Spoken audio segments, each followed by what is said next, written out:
श्लोक 16 हिंदी। उपरोक्त श्लोक 10 से 15 में वर्णित विधि वाली एकांत में बैठकर विशेष आसन आदि लगाकर साधना करना तो मेरे तक का लाभ प्राप्ति मात्र है, ये वास्तव में श्रेष्ठ नहीं है।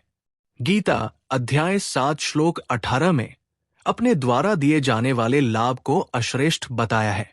इसलिए हे अर्जुन, इसके विपरीत उस पूर्ण परमात्मा को प्राप्त करने वाली भक्ति न तो एकांत स्थान पर विशेष आसन या मुद्रा में बैठने से तथा नहीं अत्यधिक खाने वाले की, और न बिल्कुल न खाने वाले अर्थात व्रत रखने वाले की तथा नहीं बहुत शयन करने वाले की तथा नहीं हट करके अधिक जागने वाले की सिद्ध होती है, अर्थात उपरोक्त श्लोक 10 से 15 में वर्णित विधि व्यर्थ है। श्लोक 17 हिंदी। दुखों का नाश करने वाला भक्ति तो यथायोग्य आहार विहार करने वाले का, शास्त्र अनुसार कर्मों में यथायोग्य चेष्टा करने वाले का और यथायोग्य सोने तथा जागने वाले का ही सिद्ध होता है। श्लोक 18 हिंदी। एक पूर्ण परमात्मा की शास्त्र अनुकूल भक्ति में अत्यंत नियमित किया हुआ चित्त जिस स्थिति में परमात्मा में ही भली भांति स्थित हो जाता है, उस काल में संपूर्ण मनोकामनाओं से मुक्त भक्तियुक्त अर्थात भक्ति में संलग्न है, ऐसा कहा जाता है। श्लोक 19 हिंदी। जिस प्रकार वायुरहित स्थान में स्थित दीपक चलायमान नहीं होता, वैसी ही उपमा शास्त्र अनुकूल साधक आत्मा के साथ अभेद रूप में रहने वाले परमात्मा अर्थात पूर्ण ब्रह्मा की साधना में लगे हुए प्रयत्नशील साधक के चित्त की सुमरण स्थिति कही गई है। श्लोक 20 हिंदी। चित्त निरुद्ध योग के अभ्यास से जिस अवस्था में ऊपर बताए मत विचारों पर आधारित होकर उपराम हो जाता है, और जिस अवस्था में शास्त्र अनुकूल साधक जीवात्मा द्वारा आत्मा के साथ रहने वाले पूर्ण परमात्मा को सर्वत्र देखकर ही वास्तव में आत्मा से अभेद पूर्ण परमात्मा में संतुष्ट रहता है, अर्थात वो डगमग नहीं रहता। श्लोक 21 हिंदी।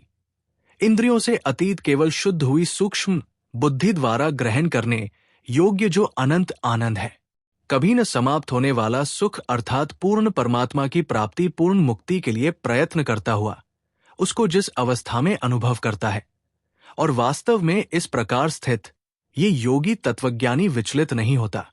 श्लोक 22 हिंदी। केवल एक पूर्ण परमात्मा की शास्त्र अनुकूल साधना से एक ही प्रभु पर मन को रोकने वाले साधक जिस लाभ को प्राप्त होकर उससे अधिक दूसरा कुछ भी लाभ नहीं मानता, और जिस कारण से सत्य भक्ति पर अडिग साधक बड़े भारी दुख से भी चलायमान नहीं होता। श्लोक 23 हिंदी। अज्ञान अंधकार से अज्ञात पूर्ण परमात्मा के वास्तविक भक्ति ज्ञान को जानना चाहिए, जो पाप कर्मों के संयोग से उत्पन्न दुख का अंत अर्थात छुटकारा करता है। वो भक्ति न उक्ताए अर्थात न मुरझाए हुए चित्त से निश्चय पूर्वक करना कर्तव्य है, अर्थात करनी चाहिए। श्लोक 24 हिंदी। संकल्प से उत्पन्न होने वाली संपूर्ण कामनाओं को वास्तव में जड़ामूल से अर्थात समूल त्याग कर और मन के द्वारा इंद्रियों के सभी ओर से भली भांति रोककर। श्लोक 25 हिंदी। धीरे धीरे अभ्यास करता हुआ उपरोक्त दिए गए मत अर्थात ज्ञान विचार द्वारा धैर्ययुक्त बुद्धि के द्वारा मन को पूर्ण परमात्मा में टिकाकर अर्थात स्थित करके कुछ भी चिंतन न करे। हिंदी।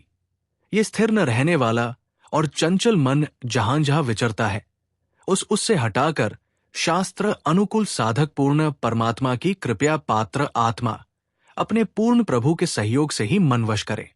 श्लोक 26 हिंदी।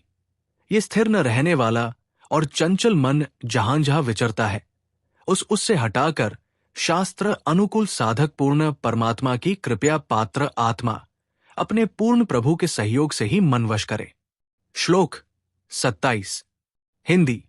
शास्त्र विधि त्याग कर साधना करना पाप है, इसलिए इस पाप को निश्चय ही त्याग कर जिस शास्त्र अनुकूल साधक का मन भली प्रकार एक पूर्ण परमात्मा में शांत है, जो पाप से रहित है, जो भौतिक सुख नहीं चाहता, परमात्मा के हंस विधिवत साधक को उत्तम आनंद प्राप्त होता है, अर्थात पूर्ण मुक्ति प्राप्त होती है।